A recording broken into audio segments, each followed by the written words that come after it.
Amém. Abra comigo, por favor, a sua Bíblia na carta aos Hebreus, no capítulo 1. Carta aos Hebreus, capítulo 1, a partir do versículo 1.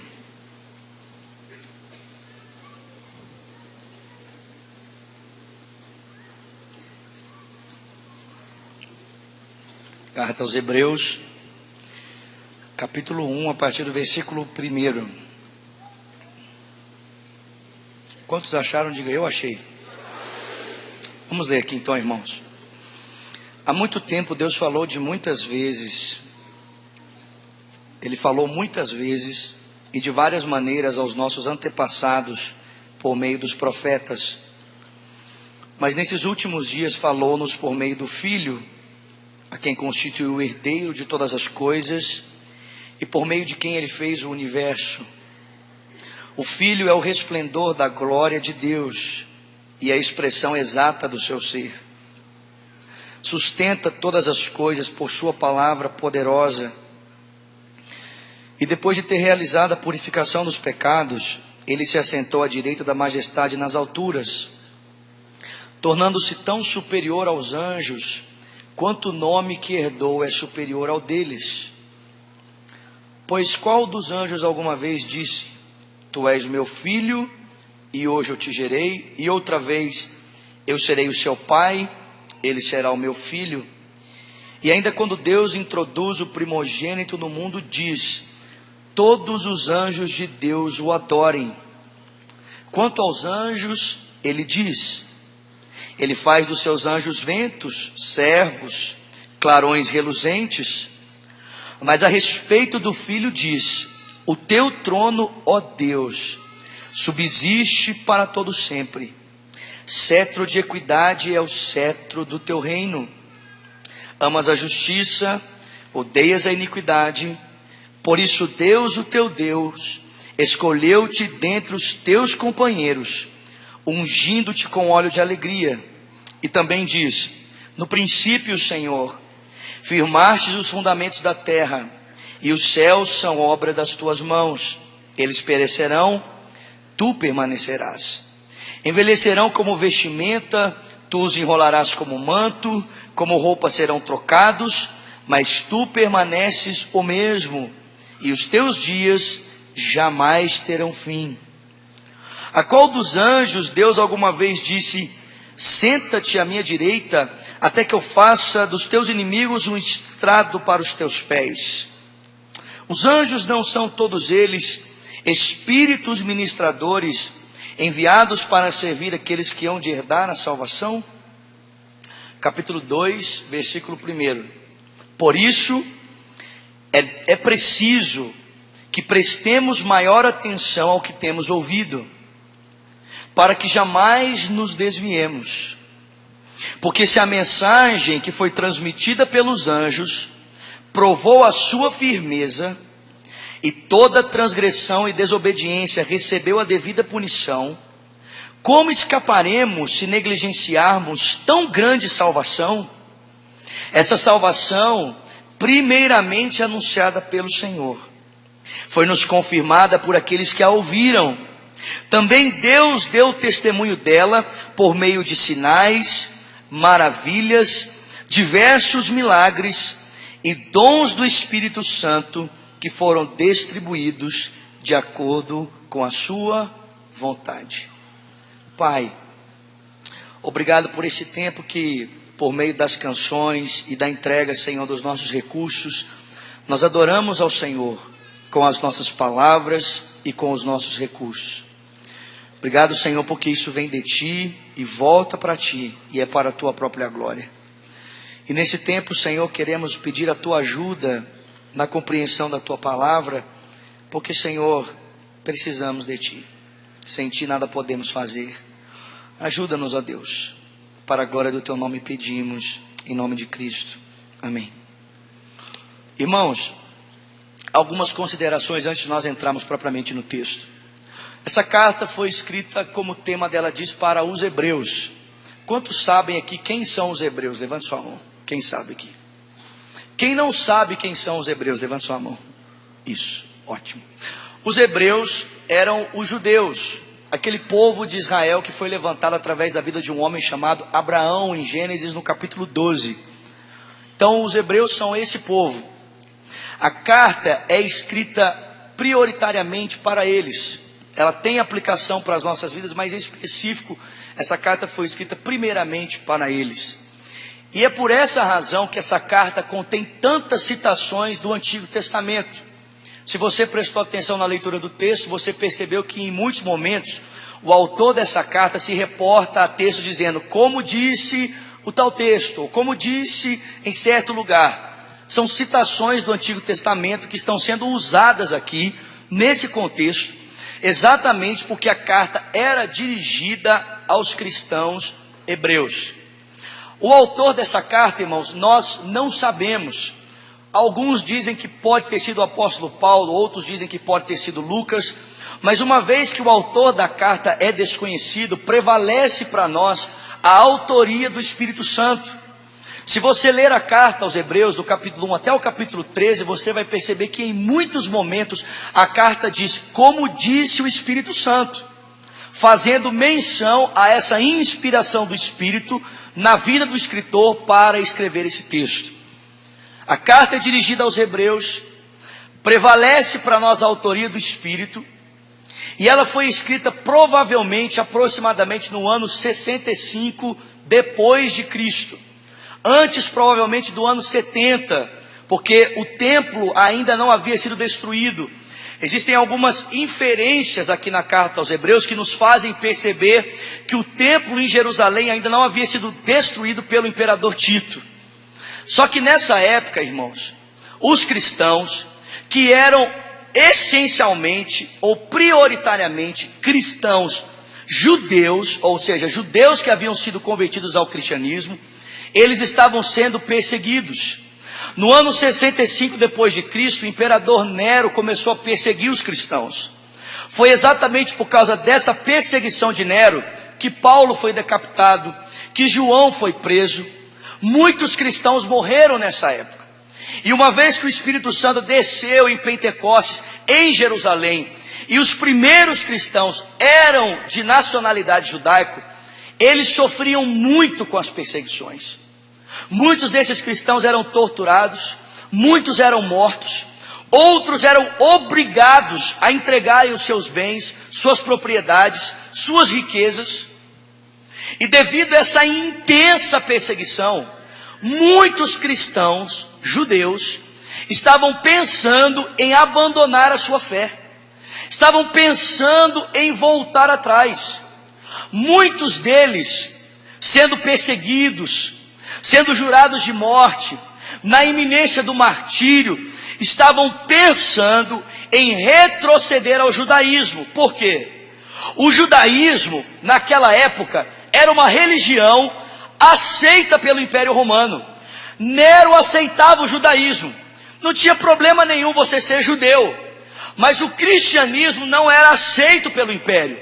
Uma vez que o cristianismo era visto como uma afronta ao imperador, porque era necessário confessar que Cristo era o Kyrios, o Senhor, e o imperador se denominava Senhor naquela época, então o cristianismo era visto como uma subversão ao império, e as pessoas então eram perseguidas por ser cristãos. Então eles pensavam assim, poxa vida, se eu ficar no cristianismo, estou correndo o risco de morrer, mas se eu voltar para o judaísmo, eu vou voltar a ter paz. Se eu voltar para o judaísmo, o imperador não vai me matar, eu não tenho problema nenhum, e afinal de contas, eu volto para o lugar de onde saí, e assim eu vou poder novamente ter paz na minha vida. Um outro problema era o seguinte, se você conhece um pouco da cultura judaica, você sabe que os judeus são muito unidos, eles se ajudam mutuamente. Só que quando um judeu se convertia ao cristianismo, os outros judeus viravam as costas para ele. Então imagina o quadro, você está sendo perseguido, jurado de morte, foi obrigado a entregar os seus bens, e aí você busca num judeu amigo, conforto, abrigo por causa da perseguição. Mas esse judeu não entregou a vida dele a Cristo. Então ele olha para você e diz: eu não tenho nada com você, porque você agora é cristão e eu não sirvo a esse Deus cristão. Tamanha era a perseguição, irmãos, que essas pessoas estavam pensando em voltar atrás. Elas estavam pensando em retroceder. O propósito então dessa carta é exortar os irmãos. Essa palavra exortar no grego, ela tem duas linhas. A primeira era encorajar os irmãos a permanecerem firmes na sua fé em Jesus Cristo. Uma vez que eles estavam sendo perseguidos, estavam sofrendo, era necessário serem encorajados na sua fé, para que eles pudessem permanecer firmes na sua fé no Senhor Jesus. Mas não apenas encorajá-los, mas também exortá-los a respeito das consequências da desobediência ou do abandono, da apostasia da fé cristã. O autor aos Hebreus escreve para eles a fim de encorajá-los, dizer: olha, fiquem firmes, mesmo em meio à perseguição, mesmo em meio à afronta, mesmo em meio ao sofrimento, ainda que isso custe a sua vida, fique firme com Jesus Cristo. E não apenas isso, mas também dizer: olha, se você abandonar a fé em Cristo, se você abandonar a pessoa do Senhor Jesus, isso terá implicações, consequências para a sua vida. E como nós estamos acabando aqui o mês da apologética, eu pensei aqui sobre falar por que Jesus Cristo. Por que nós precisamos permanecer firmes na fé em Cristo. Talvez, irmãos, a perseguição que eu e você sofremos hoje não tenha um aspecto físico. Em alguns lugares ainda isso existe. Se você está acompanhando as notícias do Egito, milhares de cristãos estão sendo mortos por causa da sua fé em Cristo Jesus. Mas a perseguição que acontece aqui no Brasil, ela é um pouco ideológica. Ela não tem tanto a ver com uma perseguição física, mas tem a ver com uma perseguição ideológica. Nós estamos vivendo hoje debaixo de um tempo em que o Ocidente está se tornando pagão. Nós estamos vivendo debaixo de uma cultura pagã, aonde se torna ridículo, absurdo alguém confessar uma fé em Cristo. Se torna motivo de escândalo, de ridicularização, alguém dizer: sou cristão, creio em Jesus Cristo. E é importante para nós, diante dessa cena, desse quadro, irmãos, sabermos o porquê temos que permanecer firmes na fé do Senhor Jesus Cristo. Quando somos afrontados pela cultura que nos cerca, quando somos afrontados pelos valores pagãos do mundo em que estamos vivendo, como eu e você respondemos à razão da nossa fé? Como respondemos à razão da nossa esperança? E não apenas isso, mas certamente muitos, talvez alguns de nós, diante desse quadro, dessa cena pagã em que estamos inseridos, talvez estão até mesmo pensando em voltar atrás a respeito da fé que abraçaram. Afinal de contas, a pressão ideológica é tão forte, é tão intensa, que parece que o melhor caminho talvez seja voltar para o lugar de onde eu saí e retomar a vida que eu tinha outrora e deixar esse negócio da fé em Jesus Cristo. Quais são os motivos que o autor nos dá, irmãos, para permanecermos firmes na fé em Cristo?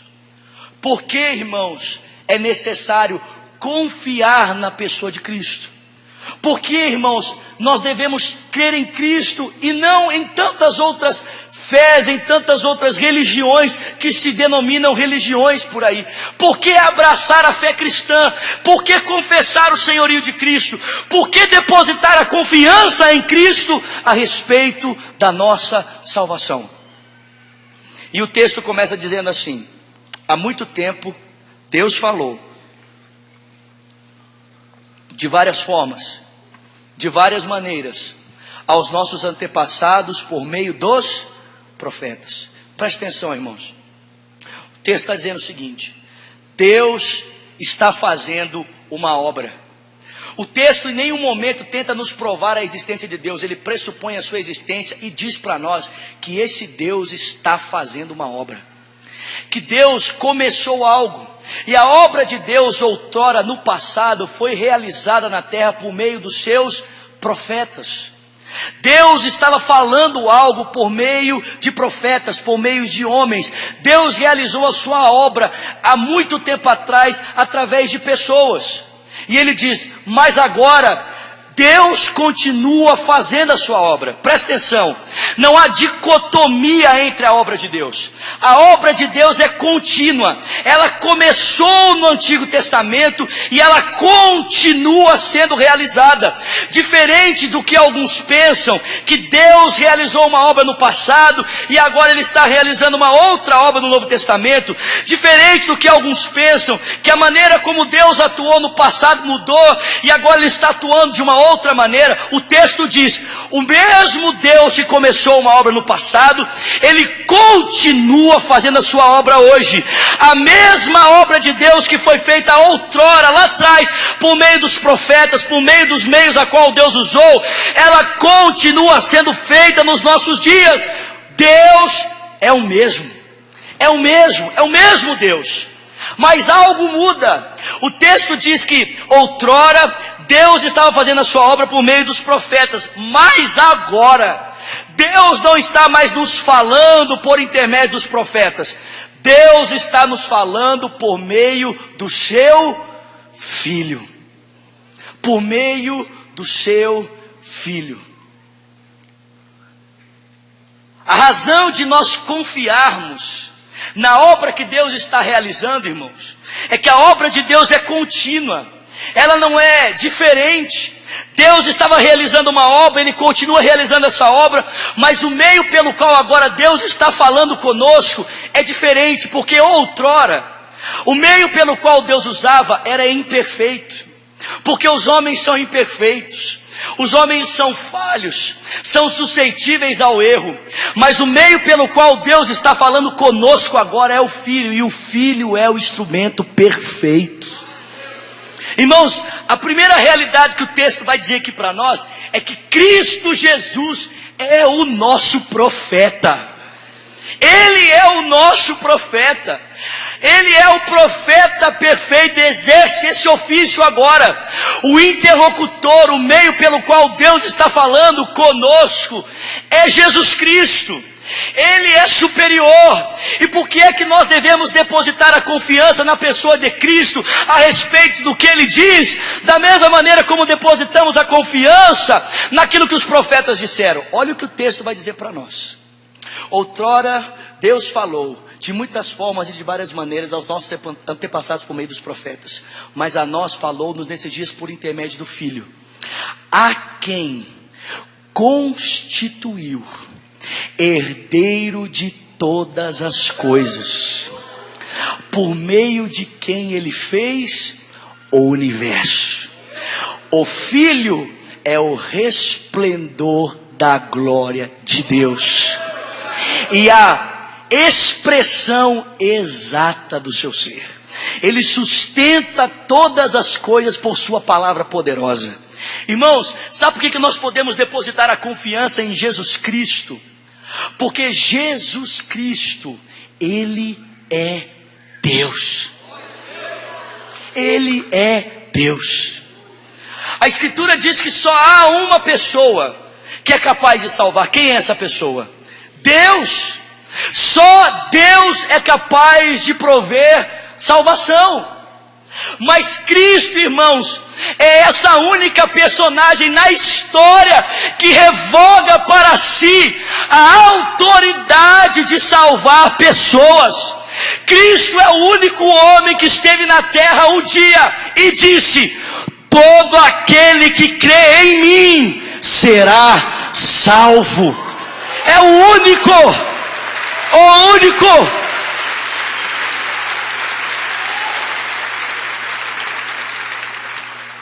Se Cristo promete salvação e só Deus pode salvar, logo Cristo é Deus. Só Ele é o resplendor da glória de Deus. Ele brilha, uma outra versão diz, ele brilha com o mesmo brilho do Pai. Por que é que nós podemos depositar a nossa confiança em Cristo? Por que é que podemos confiar nas palavras que são ditas por meio do Senhor Jesus nesse tempo? E o texto diz, podemos confiar em Cristo, porque Ele é o Deus que nos fala. Ele é o Deus que nos fala. João capítulo 1 versículo 14 diz que o verbo se fez carne, ele habitou entre nós, e nós vimos a sua glória, glória como do unigênito do Pai, cheio de graça e de verdade.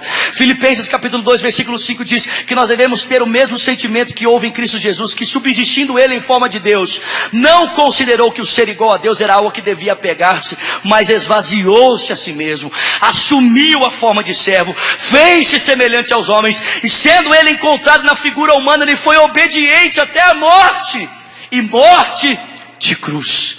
E é por essa razão que Deus o Pai o exaltou soberanamente, e deu a ele o nome que está acima de todos os nomes, para que o nome de Cristo se dobre todo o joelho dos que estão no céu, na terra e debaixo da terra, e toda língua confesse, Jesus Cristo é o Senhor, para a glória de Deus o Pai.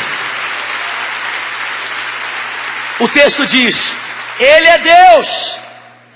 E depois, assim, por curiosidade, você lê esse texto, porque o texto fala de 7 glórias do Filho de Deus. O texto diz que Ele sustenta todas as coisas pela palavra do seu poder, que Ele é o herdeiro de todas as coisas. O texto vai dizer para nós que Ele está sentado. O texto vai dizer que ele é o Criador de todas as coisas, Ele é a razão de todas as coisas. Irmão, depois você lê o texto, não tem condição de falar 7 glórias aqui, mas você lê o texto e perceba as 7 glórias do Filho de Deus aqui. Mas a primeira razão por que nós podemos confiar no testemunho de Cristo é porque Ele é Deus.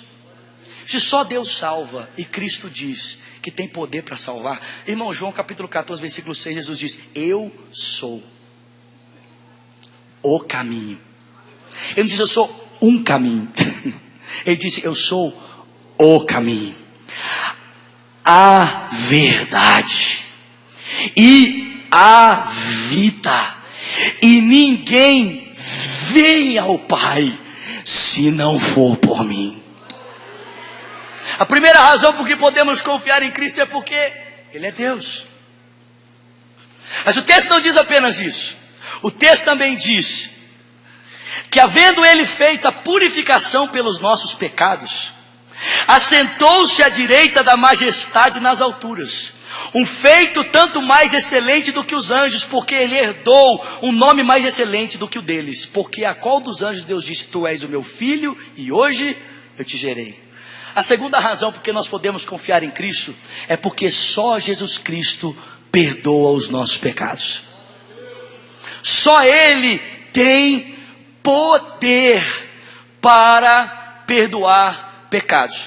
Olha só um parênteses. Se por alguma razão você duvida da divindade do Senhor Jesus Cristo, existem 2 testemunhos na Escritura que confirmam para nós que Jesus Cristo é Deus. O primeiro testemunho das Escrituras a respeito do Filho de Deus, que confirma a sua divindade, está lá em Atos capítulo 2 e também aqui no texto, no capítulo 2 de Hebreus, a partir do versículo 1. O texto diz que o testemunho de que Cristo é Deus é porque Ele tem poder para operar sinais, prodígios, maravilhas, milagres e distribuir dons conforme o Espírito Santo apraz a Ele mesmo. Ele tem poder para operar milagres. Em Marcos, no capítulo 2, o texto bíblico diz que um homem, um paralítico, é colocado na presença do Senhor Jesus, e o Senhor Jesus olha para o paralítico e diz assim, perdoados estão os seus pecados. Aí os fariseus ficam olhando para Jesus falando assim, quem que esse cara está pensando que é? Quem que está pensando que é?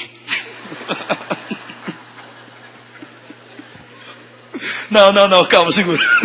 Você é muito doido para isso. O que está pensando aqui? Irmãos, ô velho, eu te amo, cara. Quem esse cara está pensando que é para perdoar pecados? Não existe ninguém que pode perdoar pecados senão Deus. O texto diz assim, percebendo Jesus o que lhe passava no coração, disse, para que vocês saibam aí, o que é mais fácil dizer, perdoados estão os teus pecados, ou levanta e anda?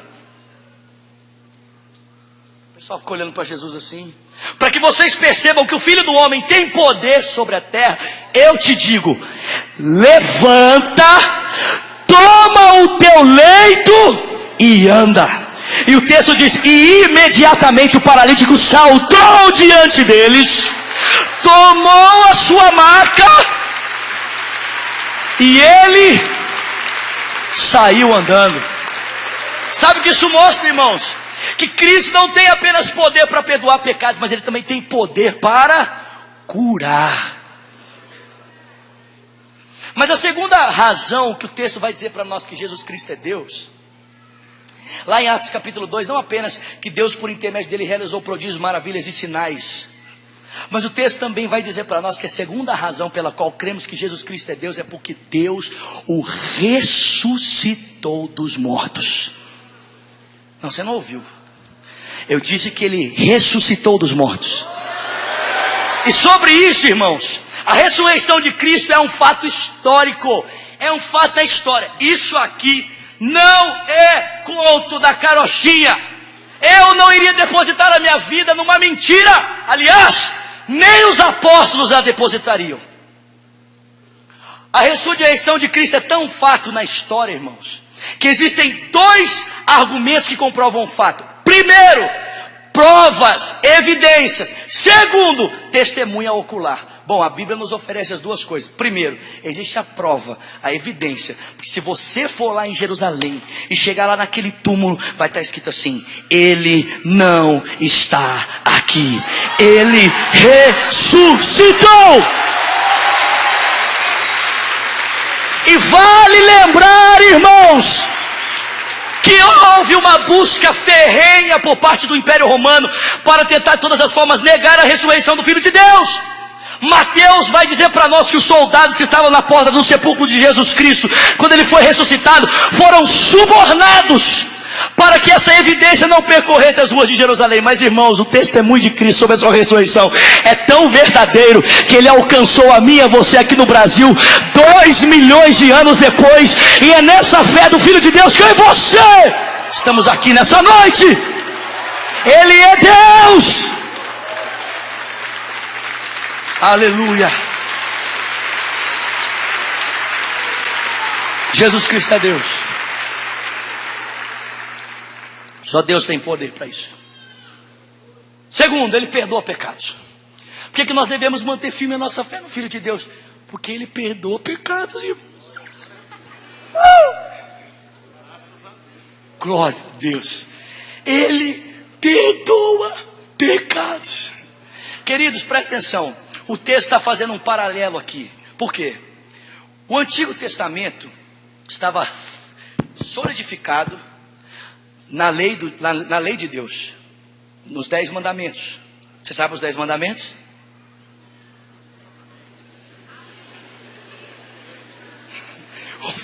E houve silêncio na congregação. Ao cumprir-se o dia em que o pastor perguntou sobre os 10 mandamentos, houve silêncio, né? Tá, eu não vou fazer você fazer isso, vai. Eu sei. Olha só. Mas a fé dessas pessoas estava firmada no Antigo Testamento, nas leis. E por meio do cumprimento das leis e das leis cerimoniais, essas pessoas recebiam perdão dos seus pecados. E você lembra como é que isso funcionava? Uma vez por ano, o sumo sacerdote... Vocês estão comigo aqui ainda? Posso continuar pregando?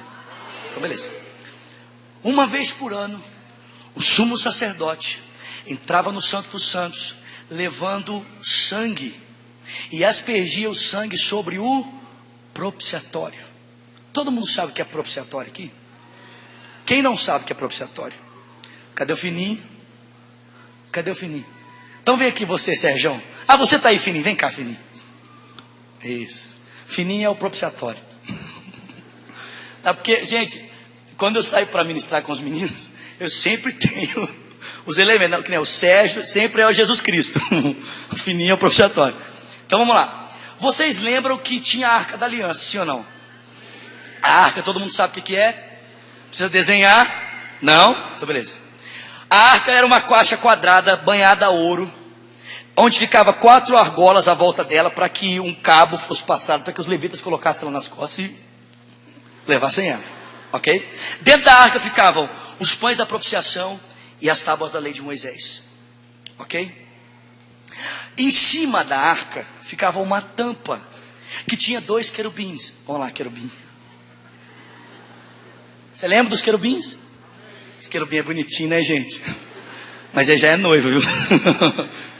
Então os querubins ficavam lá. E no meio dos querubins havia como que um lugar chamado de propiciatório, aonde o sangue era derramado para perdão dos pecados.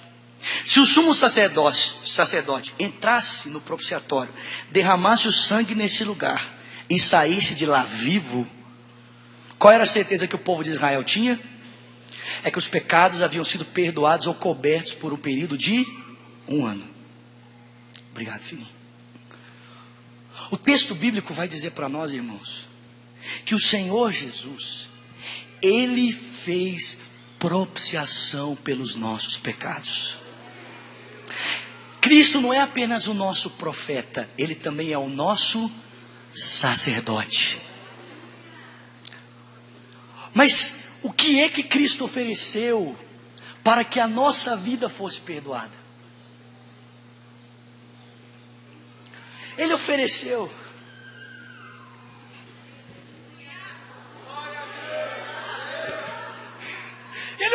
o sangue de animais. O texto bíblico diz, irmãos,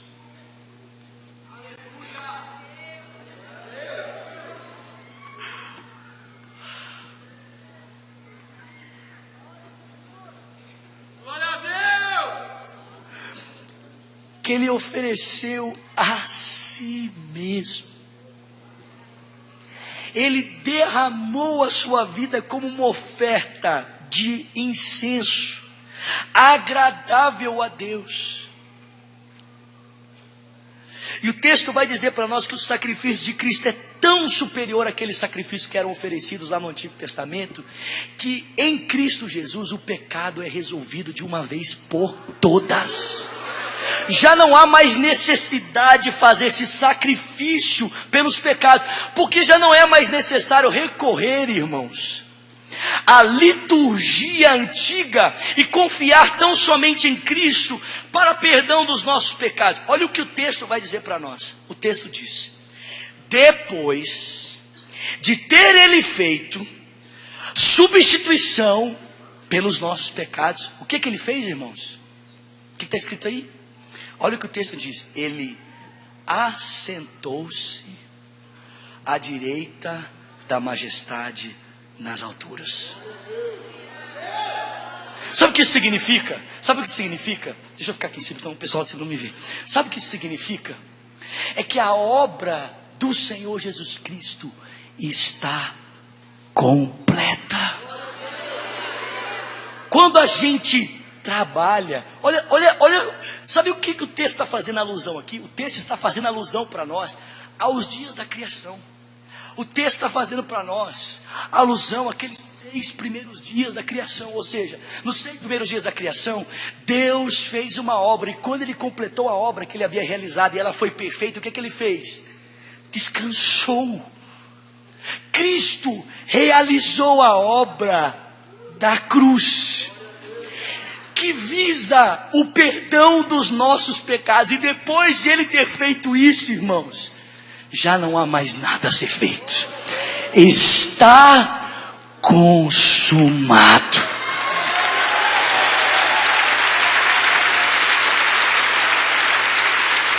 Está pago.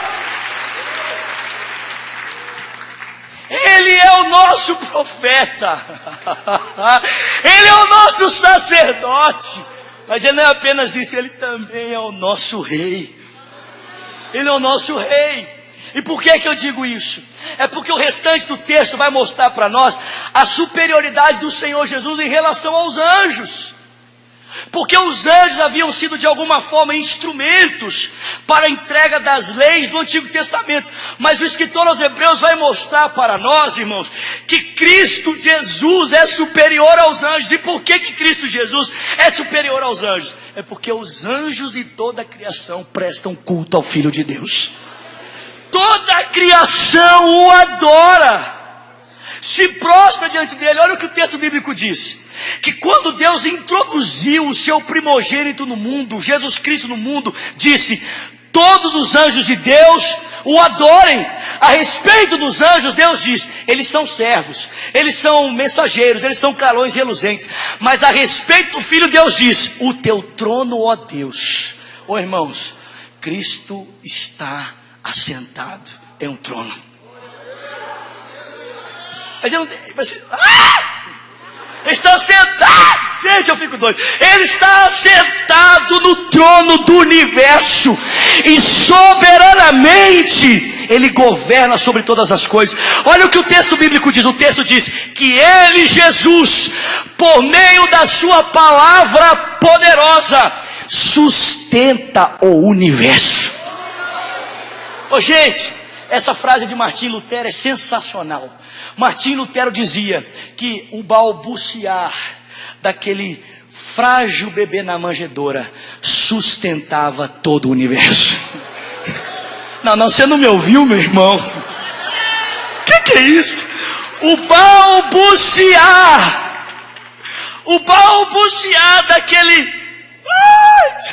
daquela pequena criança sustenta, é poderoso para sustentar todo o universo.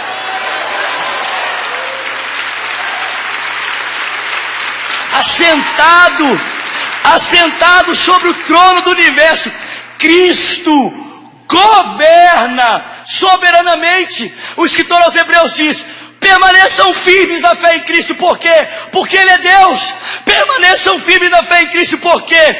Porque Ele perdoou os nossos pecados. Já não há mais necessidade de cumprir com a liturgia do Antigo Testamento, uma vez que o sacrifício de Cristo já nos perdoou. Permaneçam firmes na fé em Cristo. Por quê?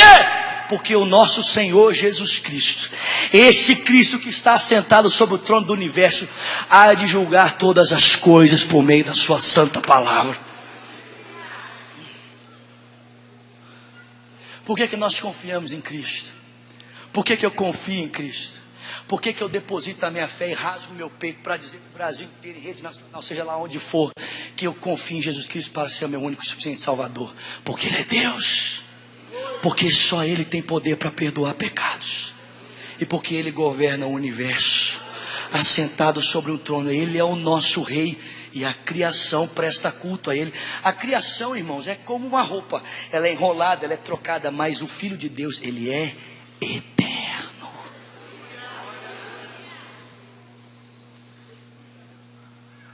O texto termina dizendo para nós: por isso, capítulo 2, versículo 1.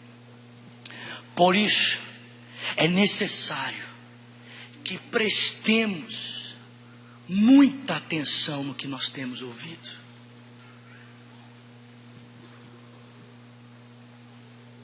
Porque se a palavra dita por intermédio dos anjos provou ter a sua validade, porque aqueles que a transgrediam eram julgados por causa dessa transgressão. Presta atenção. As pessoas que transgrediam a lei eram punidas por Deus, sim ou não? Sim. Ele diz: se as pessoas que transgrediam a lei eram punidas, sendo ela transmitida por meio dos anjos, o que é que pode acontecer se negligenciarmos tão grande salvação? Às vezes a gente lê o Antigo Testamento e fica escandalizado com o fato de ver Deus matando pessoas. Fica escandalizado. Meu Deus. Mas deixa eu dizer uma coisa para você. O mesmo Deus que ceifou a vida de pessoas no Antigo Testamento, e não tem como eu dizer para você que Ele não fez isso porque Ele fez, é o mesmo Deus que tem poder para matar eternamente a alma do homem. Porque se nós nos escandalizamos com a morte física e temporal que acontecia sobre a vida de pessoas que negligenciavam a lei de Deus, irmãos, o mesmo Deus é poderoso para matar a alma do homem eternamente. Sabe o que significa isso? Lançá-lo na condenação. O texto está dizendo para nós, irmãos, Jesus disse para nós, em Mateus, não estou lembrando aonde, Jesus disse que a gente não deve temer, nós não devemos temer aquele que é capaz de fazer algum mal ao nosso corpo. Nós devemos temer aquele que é capaz de lançar a alma no inferno. Sabe quem tem poder para fazer isso? Deus.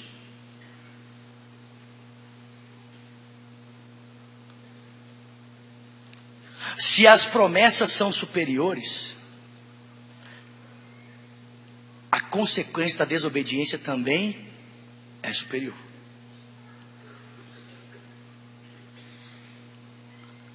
Parece que de uma forma assim, gritante, o escritor aos Hebreus está pegando esses irmãos assim, chacoalhando eles. Acorda para a vida, cara. Porque se você negligenciar o sangue da aliança, você está correndo um grande risco de ser condenado. Salvação, ele diz salvação essa que nos ofereceu o Senhor, do qual o próprio Deus deu testemunho, o Pai deu testemunho a respeito da obra que estava realizando na vida do seu Filho, por meio de sinais, prodígios e maravilhas.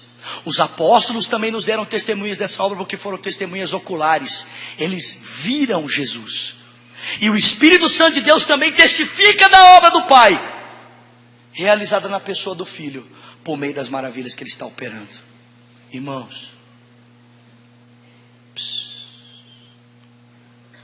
Irmãos, crer em Cristo é estar salvo. Não crer nele é estar condenado. Ponto final. Não tem vírgula, não tem chaves, não tem nada. Creu em Cristo, salvo. Não creu, condenado.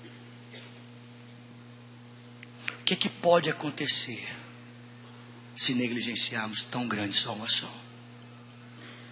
Sabe, nessa noite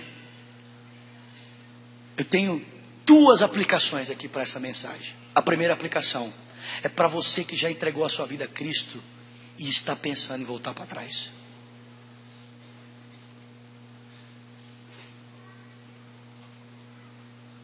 Se você está pensando isso, a exortação aos Hebreus para você é: cuidado, cara, você está brincando com coisa séria. A segunda aplicação é para você que está aqui essa noite e ainda não entregou a sua vida a Cristo. Cristo te oferece salvação. O Pai te oferece vida eterna na pessoa do Filho, e tudo o que você precisa fazer é confiar em Jesus Cristo.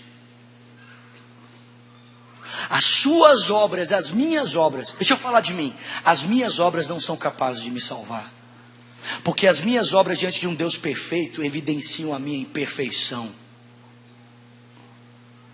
Mas Cristo é todo perfeito, e na sua perfeição e na perfeição da sua obra eu recebo salvação. E é tão simples, não é, irmãos? Crer em Deus.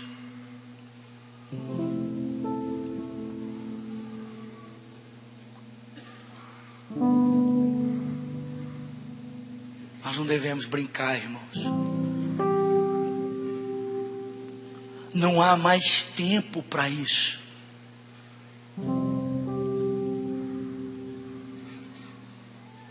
Paulo diz aos Efésios, no capítulo 5: vede, irmãos, prudentemente como andais, como sábios e não como nécios, remindo o tempo, buscando aproveitar todas as oportunidades, porque os dias são maus. Não há mais tempo, irmãos. A Bíblia Sagrada diz para nós que nós estamos vivendo num tempo em que o santo há de se santificar ainda mais, mas o perverso há de se sujar ainda mais.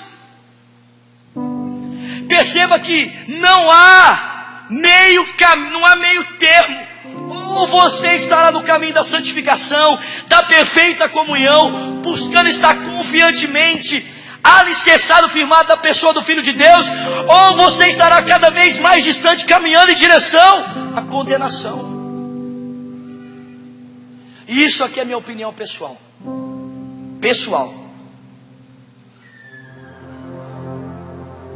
Uma vez que eu entendo que a perseverança dos santos é clara evidência da nossa salvação no Senhor Jesus Cristo, aqueles que não permanecem em Cristo pensam que um dia tiveram Cristo, mas nunca o tiveram.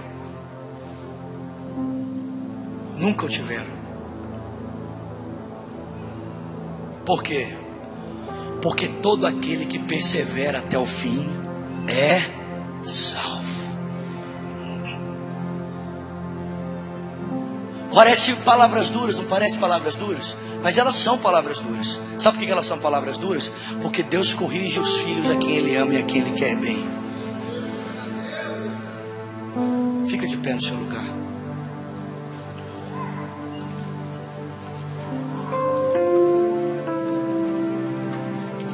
Me dá um pão e um cálice aí, Flavinho, por favor.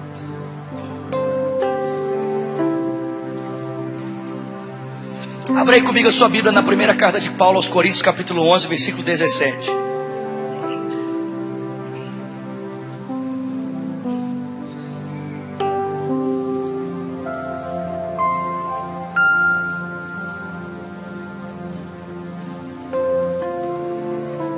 Já estou encerrando, amém, irmãos? Amém, irmãos? Vocês estão com pressa? Graças a Deus. Primeira carta de Paulo aos Coríntios, capítulo 11, versículo 17 diz: e nisso que eu vou dizer, irmãos, eu não vos louvo, porque quando vocês se ajuntam para comer, vocês mais fazem mal do que bem. Porque quando vocês se ajuntam, o rico come primeiro, o pobre fica para trás.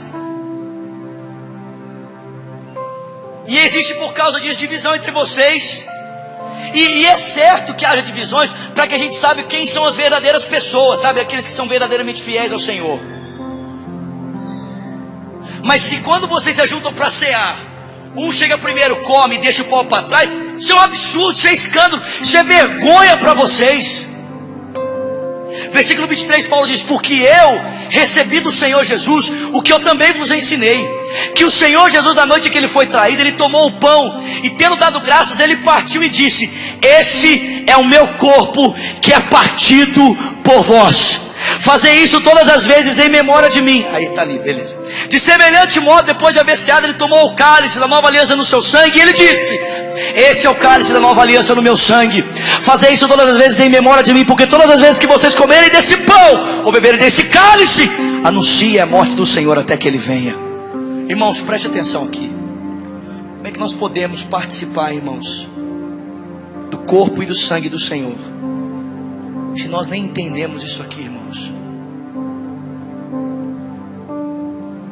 Por que você toma a ceia? Qual é o sentido de nós participarmos desses elementos? Paulo diz que aquele que come sem entendimento, come para a sua própria condenação. Aí ele diz: por isso, examine-se, pois, o homem a si mesmo. E esse exame de Paulo aqui, irmãos, ele tem duas implicações. A primeira implicação do exame é um exame de consciência, para saber se eu sei conscientemente o que eu estou fazendo na hora que eu recebo os elementos. O que é que eu estou fazendo quando eu estou pegando esse pão e esse cálice? Será que de maneira consciente, sabendo a respeito da vida que tenho participado, eu estou usufruindo desses elementos, dessa ceia? Ou será que eu estou fazendo simplesmente por fazer?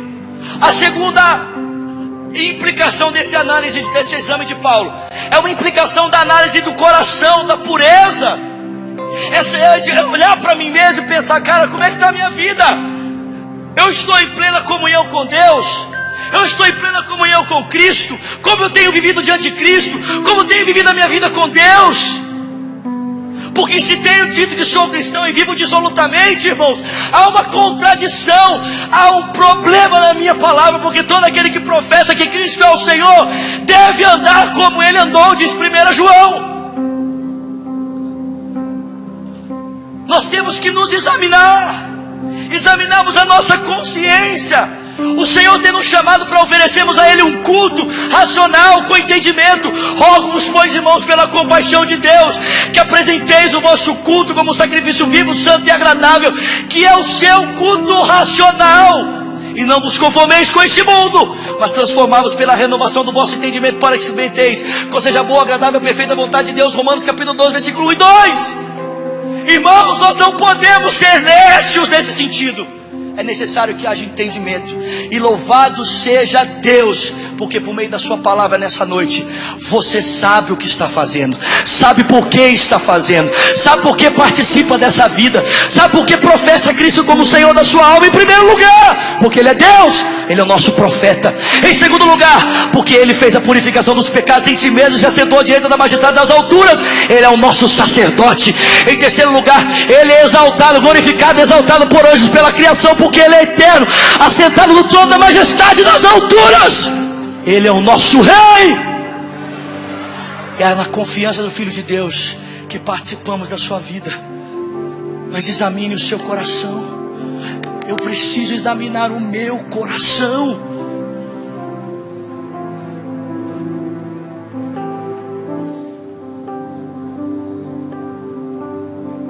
Feche seus olhos. Há uma atmosfera de quebrantamento, de temor aqui nesse lugar. Você está percebendo o que eu estou percebendo aqui?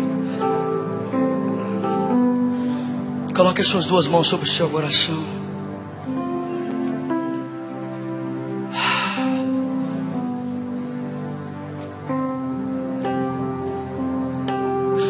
E ore comigo dizendo: Senhor Jesus, eu confesso, Tu és Deus.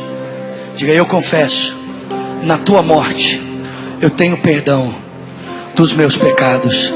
Diga: Senhor Jesus, eu confesso, Tu estás assentado à direita de Deus e governa todas as coisas por meio da sua palavra.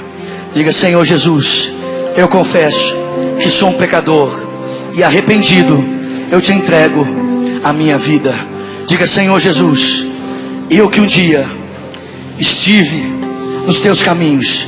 Diga: mas eu me afastei. Diga: eu me desviei. Diga: arrependido, nessa noite eu volto na certeza de que o Senhor me recebe.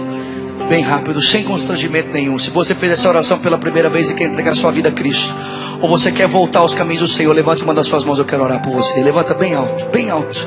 Eu quero orar por você. Pode levantar, tem duas mãos levantadas lá em cima, tem muitas mãos levantadas aqui.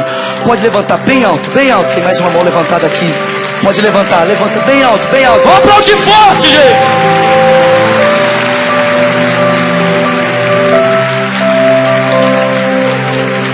Você que levantou sua mão, por favor, sai do seu lugar, corre aqui na frente. Eu quero orar com você. Não fica aí não, vem cá, corre aqui. Nós queremos orar com você. Jesus Cristo disse: todo aquele que me confessa na presença dos homens, eu confessarei na presença do meu Pai. Mas todo aquele que me negar na presença dos homens, eu também o negarei na presença do meu Pai. Isso pode vir, sem constrangimento nenhum. Vem, vem, vem, vem, vem, vem, vem, vem. Vamos aplaudir, gente, vamos aplaudir, vamos aplaudir, vamos aplaudir. Vem, vem, vem, vem, vem. Sem constrangimento nenhum. Se você sabe que está afastado dos caminhos do Senhor, sai do seu lugar e vem.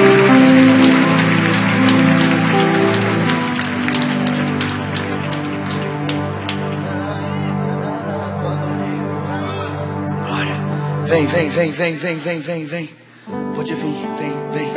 Glória a Deus. Coloca aí na transparência pra gente, por favor. Poderoso Deus, aquela a música nossa. Põe aqui no telão, por favor. Poderoso Deus, a nossa. Por favor, obrigado. Enquanto o pessoal vem vir, vamos cantar. Quando ouvi Tua voz, pude então responder ao Teu amor, Senhor. Canta comigo, igreja, vamos embora, canta.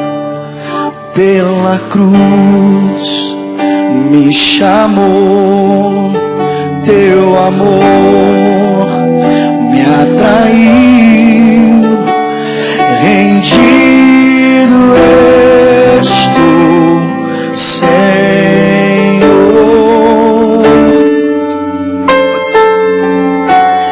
rendido ao teu amor.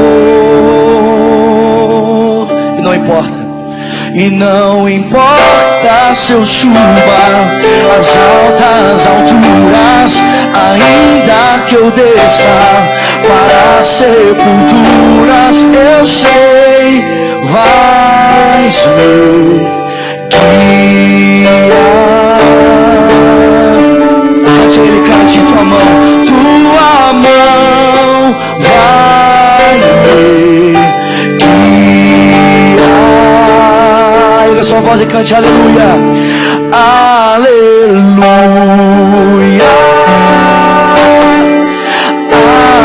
aleluia,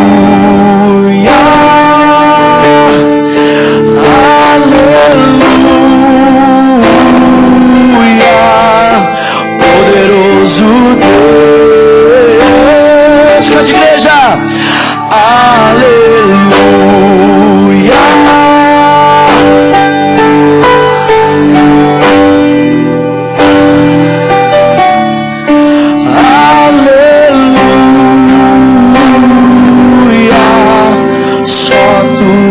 Deus. Quando você recebeu o elemento da ceia, você senta, por favor, amém? Quando ouvi tua voz, pude então responder ao teu amor, Senhor. Pega a sua voz o mais alto que você puder e cante.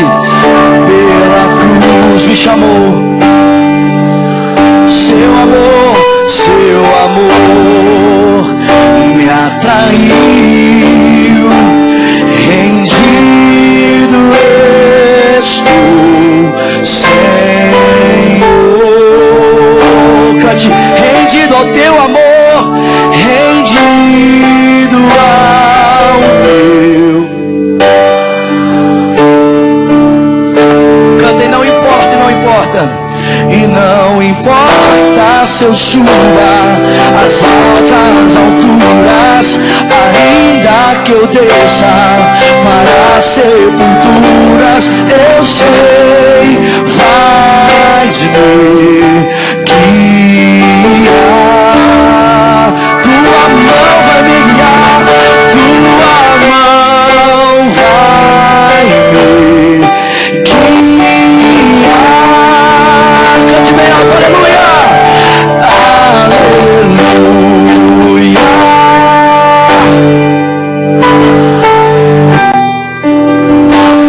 aleluia,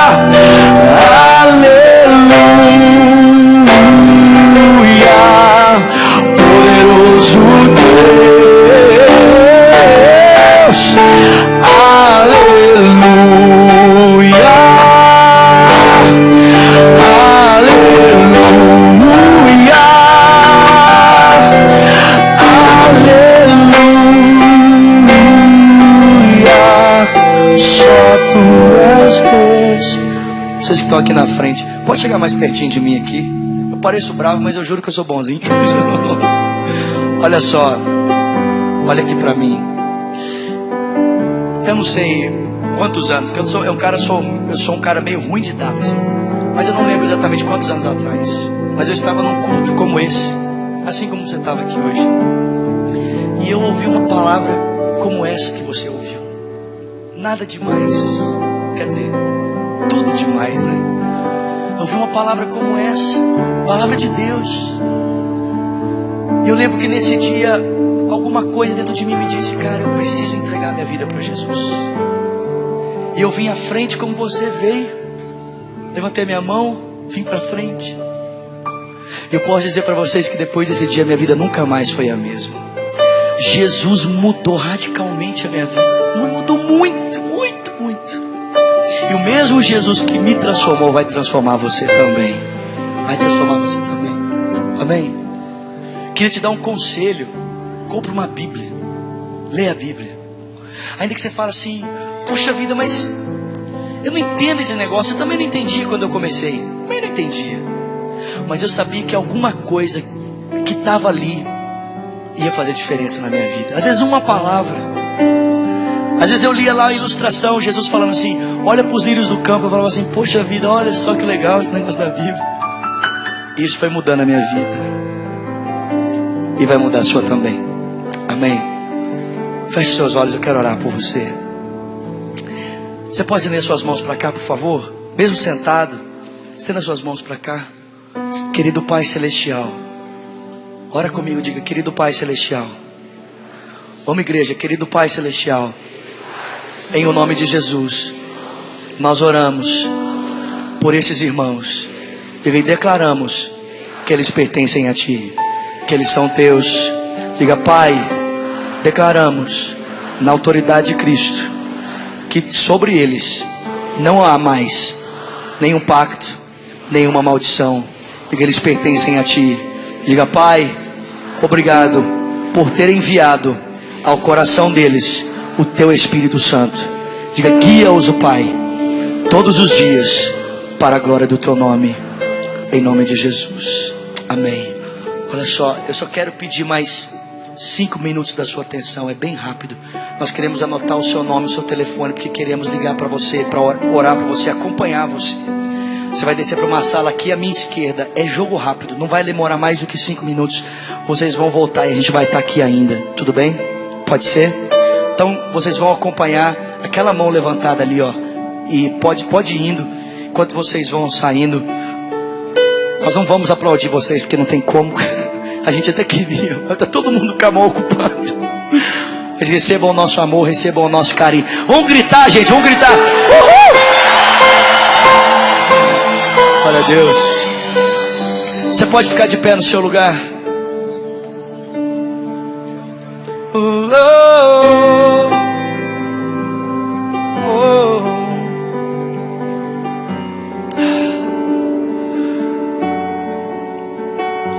Eu sei, vais me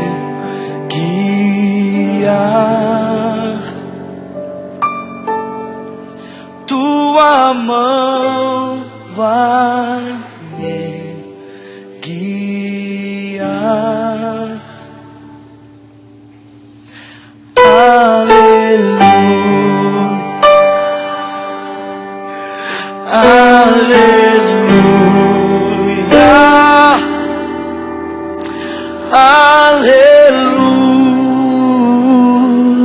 aleluia, poderoso Deus.